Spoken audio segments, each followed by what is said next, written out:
Death of Jesus.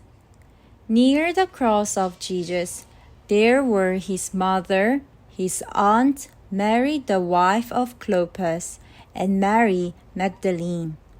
When Jesus saw his mother there and the disciple whom he loved standing nearby, he said, "Dear woman, look at me. Here is your son.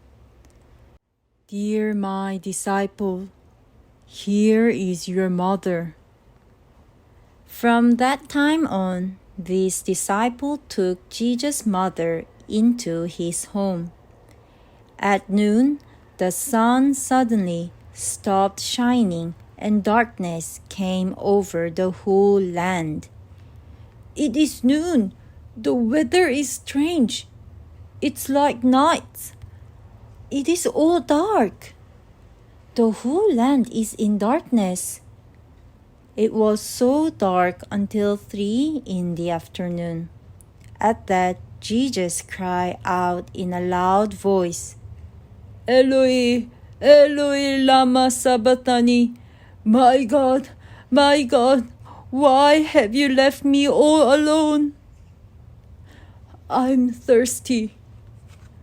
When one of those standing there heard this and said, "He is calling Elijah," another man ran, filled a sponge with wine vinegar, put it on a stick, and offered it to Jesus to drink.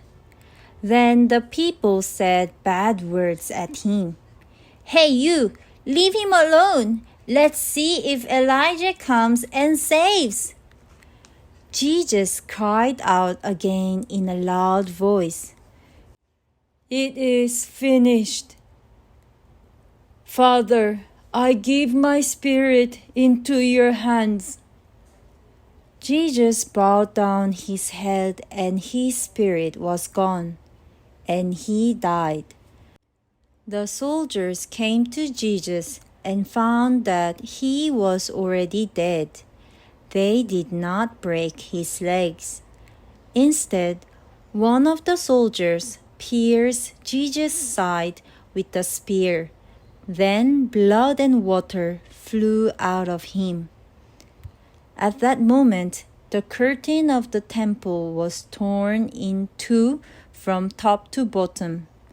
Then the land shook, there was earthquake, and the rocks split. Those with Jesus were terrified. "Surely he was the Son of God." When the centurion saw all that had happened, he said, "Surely this man was a righteous." All the people who had gathered saw what had happened. They beat their breasts and went away. Also, those who knew Jesus, including the woman who had followed him from Galilee, stood at a distance watching these things. Now there was a man named Joseph. He was a good and upright man waiting for the kingdom of God. He didn't join them who nailed Jesus on the cross. After that of Jesus, he went to Pilate. "Give me the body of Jesus." So Joseph took down the body, wrapped it in the linen cloth, and placed it in a new tomb. The woman who had come with Jesus from Galilee saw the tomb and how his body was laid in it. "Now we saw where Jesus had laid, so let us go back and prepare spices and perfumes." Jesus called out with a loud voice, "Father, into your hands I commit my spirit." When he had said this, he breathed his last. Luke chapter 23 verse 46.